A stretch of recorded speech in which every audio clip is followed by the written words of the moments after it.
Kia ora, good afternoon. Okay, sorry. Watching more of these videos. And I've found one that, except stupidly, I deleted the link before I had a chance to save it to anything. And now I just look like a big dork. But luckily, there's millions of these videos out there, so you're going to know exactly what I'm talking about anyway. And the most famous case of which is the Amityville ghost photo boy.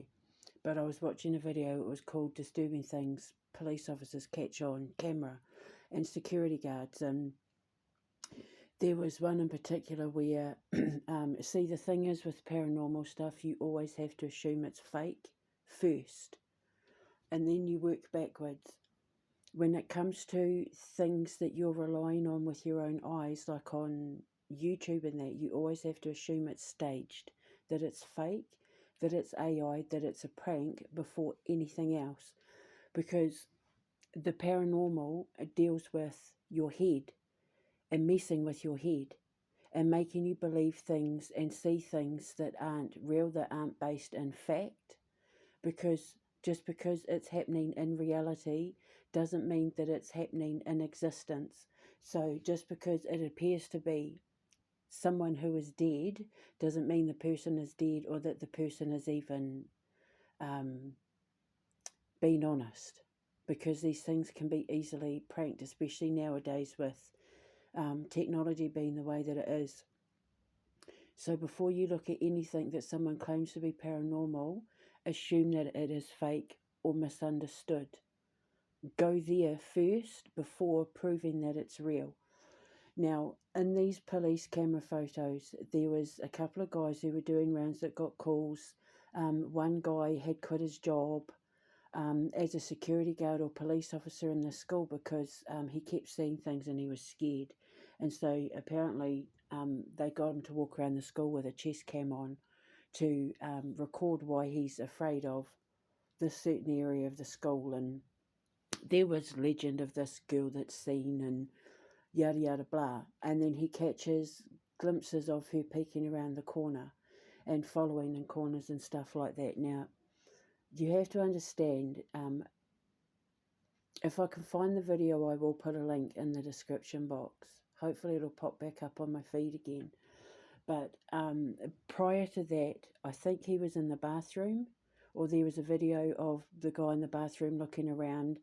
You know, you have to be suspicious of these videos as to why they would be going in and only recording the bathroom to get your attention to certain areas, and that the person that they caught on camera opening the door and peeking around the corner could very easily have quietly snuck in behind him, and he was diverting attention away and stuff like that. So you need to be very careful what you choose to believe is paranormal, because you have to understand the paranormal is all to do with the realms of the psychological mind.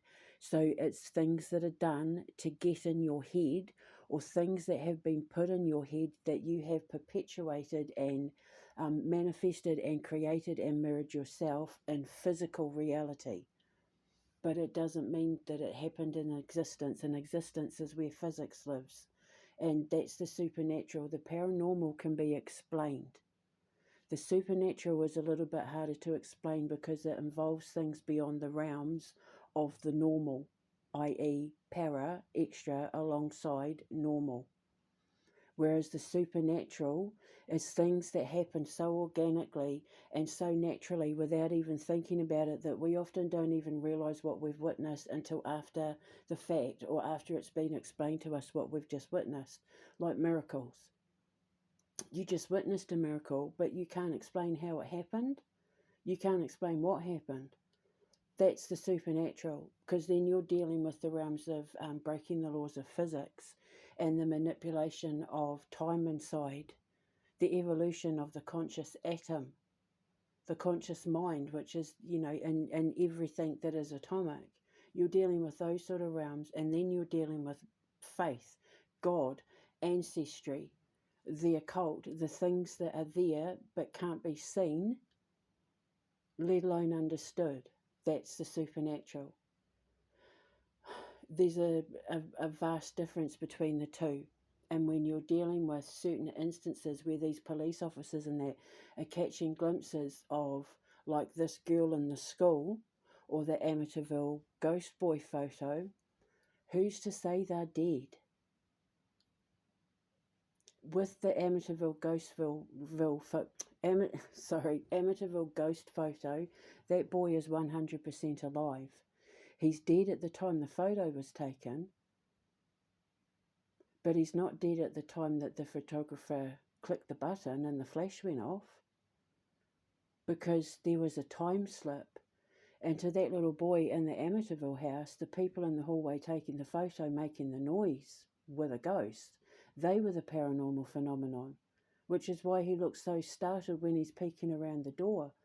And in these videos where you'll see them peeking around corners and stuff like that, they're not necessarily dead. If it is 100% not fake, staged, a prank to get back at the cop or whatever, if it's not staged, faked, AI or a prank, when you are then exhausting all other avenues and heading down the realms of the paranormal or supernatural, in some cases, like with the Amityville ghost boy, and in this case what I was talking about with the police officer and the girl peeking around the corner, if it is supernatural, to that girl, she'll be seeing the cop as the ghost. She'll be peeking around the corner thinking, he doesn't belong here, he doesn't fit, because you got to remember, you're talking about children, and children operate on the highest frequency without even realize they're doing it, and they will see people walking around that they'll think are ghosts,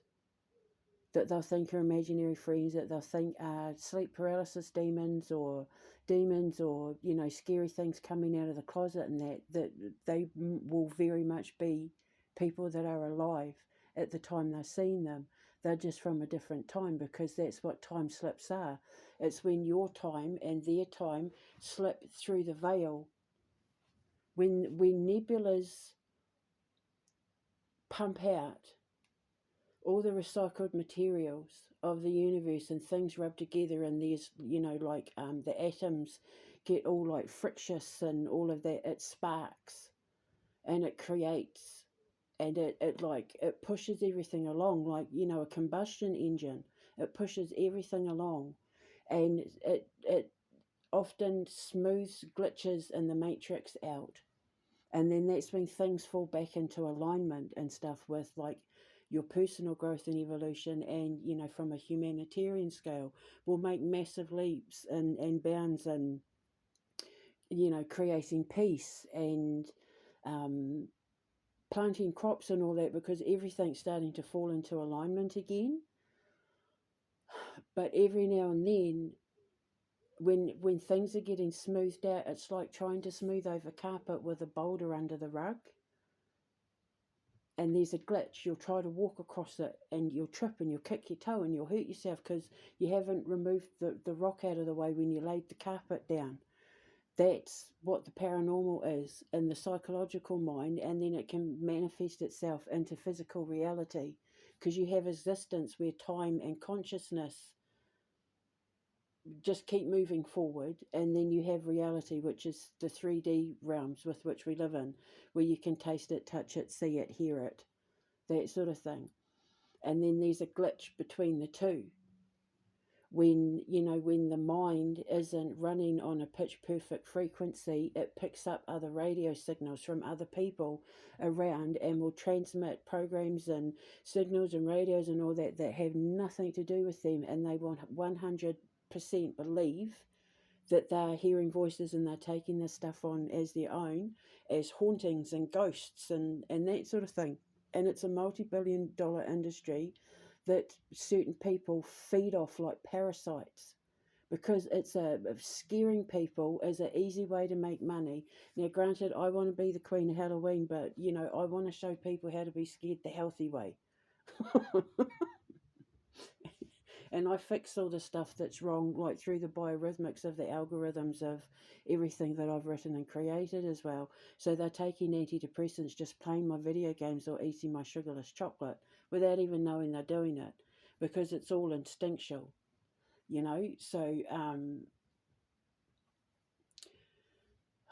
when you're dealing with paranormal cases where you know without a shadow of a doubt they know you're there, where you know they're following you, where you know they're peeking, where you know they're attempting to make contact, and that 99.9% of the time, assuming it's not fake, staged, or AI or a prank, um, they're alive and they think you're the ghost and they're checking you out. And there will be people out there, since the recording of being able to take videos and record voices and that, that will have what they think are paranormal ghosts and voices in there on camera, where they have literally caught the living from the past or the future existing at the same time as them, and they've managed to catch that moment in time on a recording. And instead of people going, oh my god, this just like takes physics and the belief in God to a whole new realm of understanding, people are going, put it on medication and call it a mental illness. Because we don't understand it, so put it in the this is too hard, so we'll call it a mental illness thing. Or we can't have people being having supernatural minds, because then they won't need our AI computers, because they'll evolve to the point where their brains become the AI computers. So we have to lock it away and put it on medication and tell people it's bad and evil, so that they won't go near it, like the Mothman thing. Turn the paranormal into the Mothman, so people don't look too far down the realms of the supernatural instead. Because in order to access the supernatural realms, you have to have perfect clarity when it comes to your mind. You can't react too quickly. You can't be impatient. You have to sit back and take everything in from every angle, even if you originally start out not believing in any of it or believing in all of it. By the time you come out the other end of your ascension, from your training and that, nothing you knew about God, religion, the supernatural, the paranormal, none of it will be anything like you started out with. When I first started out developing quantum magnetics, it was to prove the existence of God wasn't real. And now look, I was just as shocked. God came out of nowhere, but I couldn't deny it anymore. Even as a scientist, I couldn't deny it anymore.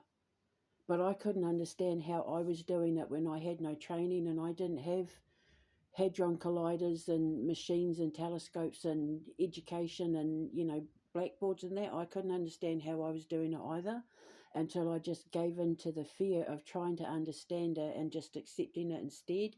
And then everything fell into place from there, and it all started making sense. And now I can't see the paranormal and the supernatural and psychology in that the same way ever again. God, religion, all of it. It was all part of the matrix, all part of the control process. And because the thing is, where a lot of these places are recorded, is there a high electromagnetic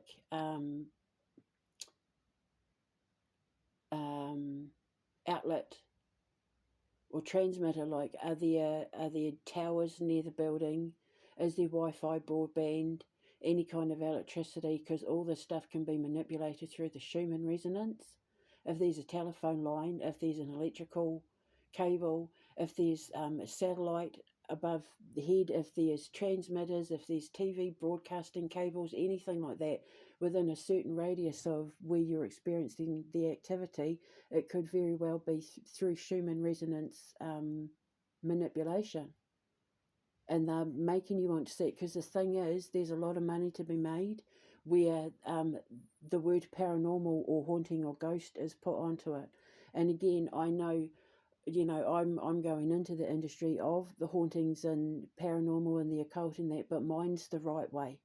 I'm teaching people how to do it the right way, so that when they do have my Halloween experiences and stuff like that, it's for fun and it's not taken seriously, because people know, oh, well, actually, ghosts aren't real. And actually, what I did experience that one time is actually so friggin' cool. Had I've known back then, when I was seeing that kid in the wardrobe, I would have reacted differently. Do you know what I mean? So then when they come to me and they get scared and all that, it's going to be because they're relaxed, and, you know, people aren't going to know what to expect with me. I'm going to get in their heads, But then when they come out of it, they would have just had the best time ever, because people do like to be scared. It is fun to be scared when it's done the right way, but how this is done through social media and YouTube and that, with these people being allowed to upload um, fake videos and that without letting people know that it's fake, the 100% genuine people either don't want to draw attention to it, or they put it up and they would not have a problem with saying, I haven't touched this in any way, shape, or form. But there should be laws, because the thing is, when it comes to getting inside people's heads and messing with people's heads, you're walking a fine line between life and death. And when you're getting kids who are at school who are being bullied, like I'm suggesting this girl at the school could have been, one of the freaks, geeks, nerds, dorks, and weirdos that I want to bring to my camp, who sees things, who's treated like the social outcast, when in actual fact she has a supernatural ability that allows her to slip through time. So she needs to be like taken care of. These kids need to be taken care of and watched and examined, and like Professor X's School for Mutants. That's what I'm building. So, when they're at that precarious stage with the development of their brain and the chemicals in their brain deciding whether they're going to come out the other end of this horrendous process of puberty as moths or butterflies, one chasing the moon and darkness and one chasing the light and, pollination and leaving a legacy and all that, we're there to feed them the right kind of information so that they don't feel bad about the fact they're going down dark avenues with Ouija boards and seances and that. But if they do, they've got people there that can explain to them what they're experiencing and why it's happening and what can be done to fix it. Because all kids are going to dabble. It is instinctual for us to want to understand the things that don't make sense. And when you're going through puberty, especially when you've come from a house of abuse or neglect or abandonment or, whatever, divorce, anger, death, whatever, when you're going through all that sort of stuff and you've got no healthy way to express what you're going through, and that it can turn into all sorts of dark things that a lot of these kids end up embracing because it's more comfortable for them down there. And we can't let them go down there for too long. We have to remind these kids that it's all right to have dark days, but it's important that you get up and do something healthy with it. Be constructive with their darkness and not destructive with it, which is why then we have the whole, the Soul Collector series, video games and movies and all of that, so that the kids that do travel down the darker side, like your goths and emos and, your social outcasts and all that, they're a bit weird and stuff, they can come to us and feel completely normal and they're not going to be judged. Because we understand that, for the kids, it's all to do with their form of expression, and when they're not being heard and they're being judged for what it is they're trying to express, with their minds being as powerful as what they are at that time, they can produce some pretty powerful paranormal events which need to be dealt with by the right people. Otherwise it takes dark twisted turns, and then these are the people that certain troublemakers with the equipment to make you run rampant on the streets and do wild and crazy things at their bidding, and that take notice of who you are in case they might want to use you at some point. So it does happen. It is happening and it does happen. So so if it's not staged, if it's not fake and it is genuine, you've been given the opportunity to be a part of a scientific phenomenon that should be experienced in the moment and not manipulated or exploited, but just experienced and appreciated for what it is, because you're time traveling in that split second where your paths cross. You're time traveling and your times have met in the middle. You're slipping through the veil with each other. And as long as you don't try to consciously interact, if you just go with the flow and let it happen naturally, you'll be surprised at what you can catch on video, like the Amityville horror ghosting, because that should be it's talked about for all the wrong reasons. That photo, it should be blowing people's minds what they're witnessing, and it's not, because they're too busy labeling it as being demonic and evil, and you know, to feed the fear, because fear makes more money than healing.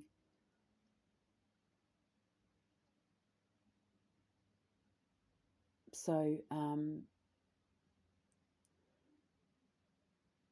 when you're catching anything on video that you know is genuine and it is interacting with you, it's looking at you, it's following you, it's acting like it's talking, it's acting like it's reacting, if it's coming towards you, if it's interacting with you, it is supernatural. It's when they don't know you're there. It's when it's negative and aggressive and um, causing illness and financial losses and negativity and, you know, arguments and that sort of thing. That's when it's paranormal, that's when it's unhealthy, that's when you need to look where it's coming from. And that can create all sorts of trouble and leave it in houses for hundreds of years. So depending on what you catch on camera, you know, there's lots of different ways you can look at it. There's lots of different ways where it needs to be looked at. And so these videos here where these cops and that were picking up things moving in the shadows, where it's genuine, where it's 100% can't be explained as human interaction, like, you know, fake AI, a prank, now you know where to start. Once you rule out the obvious, then you know where to start and say, was this a time slip? Because a time bend will be what you think is a ghost, and a time slip is what you will think is a haunting, you know, like an actual interaction. But with time bends, you might see someone walking down the hall and going round the corner in the dead of night, and they don't know you're there, and it's 100% genuine. But it just means that your time and their time have crossed paths at a time where their time and your time are playing the recording at the same time. While you're recording in real life, they're playing back what was recorded in the past or the future, and it's played back at the same time. As the nebula is smoothing everything out, the glitches get smoothed, and you kind of, it's like one of you is on the paddle board on the ocean and the other one comes in on a wave. So you're on the same body of water and you're passing each other at the same time, but you're staying on the water and they're, you know, riding the brakes to go into shore. It's kind of that thing. That's a time bend. That's what you call a ghost, you know, when you'll see someone at the window or walking around the corner but they don't know you're there. Yeah, that is like stone tape. It's time playing back recordings at the same time as recording you making history. It's playing back history, whether it's in the future or the present or the past. It's playing it back at the same time as it's recording you making history. And your streams just kind of like glide past each other, like two cars driving down the highway, and one takes the turn off on the right and the other one goes straight ahead. It's just that. Which is still cool though, because it's better than thinking that it's the dead coming up from the ground and going ooh and, you know, shaking chains and stuff. It's way cooler. The way I do it is way cooler, and it gets rid of people's fears. They're no longer afraid to live in their own homes and that anymore, because they completely understand what it is. The way that you're able to change people's minds when you just explain it from a different perspective, it's the whole difference between them going off anti-anxiety medication and taking antidepressants and stuff, you know. Like, I get people off their meds because then they realise it's not them, it's just they're a part of a physics they don't understand yet. But that's where I come along. So I will put links in the description box of some videos, and if I do end up finding the actual video I'm talking about, I'll put it in and I'll just say, this is the video. Look at the video between, I think it was 14 minutes and something seconds is what I was supposed to do, and then I accidentally bloody deleted it like a nong. So, but if I find it, I'll put it in, but I will find other ones so you know what I'm talking about, but I know you know what I'm talking about. So I'll go and look for these video links now, and I'll speak to you later. Ka kite anō. Mwah.